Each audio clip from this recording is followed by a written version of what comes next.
பூராடம், உத்திராடத்தினுடைய 1ஆம் பாதமாக இருக்கக்கூடிய தனுசு ராசி.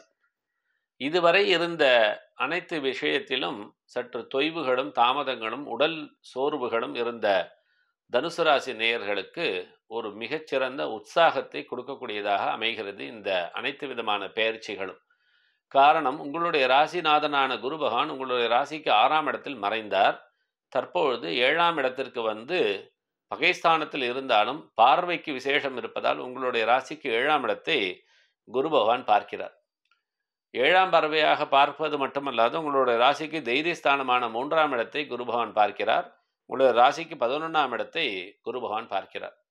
அத்தோடு மட்டுமல்லாது உங்களுடைய 4ஆம் இடமான உயர்ஸ்தானத்தில் சனி பகவான் பிரவேசம் செய்கிறார். மாத்திருஸ்தானம் என்று சொல்வார்கள். அது மட்டுமல்லாது தைரியஸ்தானத்தில் ராகு பகவானும் உங்களுடைய ராசிக்கு 9ஆம் இடத்தை கேது பகவானும் வந்து அமர்கிறார்.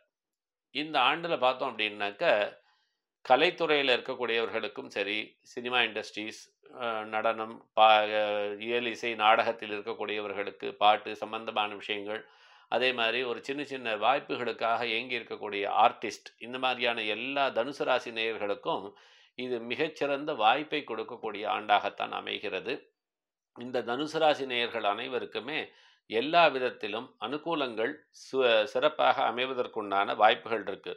கண்டிப்பாக ஒரு முறை திருநள்ளாறு சென்று அங்கே சனி பகவானை சனிக்கிழமைகள் வழிபாடு செய்வது, அதாவது வெள்ளிக்கிழமை தங்கி சனிக்கிழமை காலையில் சனி பகவானை தரிசனம் செய்துவிட்டு வருவது சிறப்பு பலனாக இருக்கும்.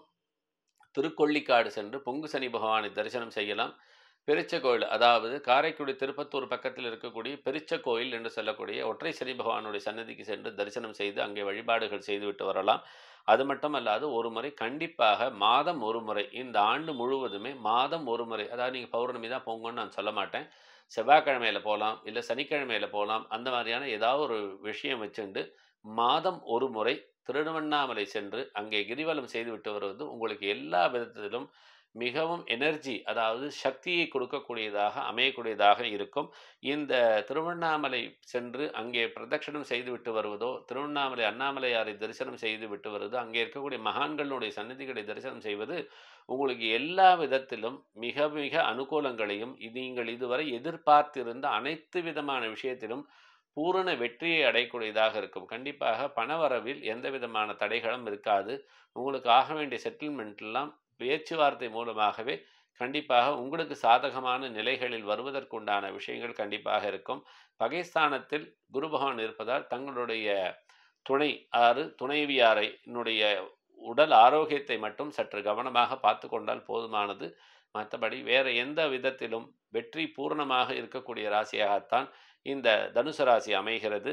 அதிலும் குறிப்பாக மூல நட்சத்திரம், பூராட நட்சத்திரத்தில் இருக்கக்கூடியவர்கள் திருவண்ணாமலை சென்று வழிபாடு செய்வதும், திருநள்ளாறு சென்று, அதாவது அர்த்தாஷ்டம சனி இருப்பதால் திருநள்ளாறும் திருக்கொள்ளிக்காடு கண்டிப்பாக சென்றுவிட்டு வருவது எல்லா விதத்திலும் ஏற்றத்தையும் உடல் ஆரோக்கியத்தையும் மனசோர்வை தவிர்க்கக்கூடியதாக அமையக்கூடியதாக இருக்கும். பிரதி தேய்பிரை அஷ்டமிகளில் உங்கள் வீட்டு பக்கத்தில் இருக்கக்கூடிய பைரவர் வழிபாடு செய்வது 70% சுபமான பலன்களை அடையக்கூடிய ராசியாக தனுசு ராசி இந்த ஆண்டு 2025 பூரணமாக இருக்கிறது.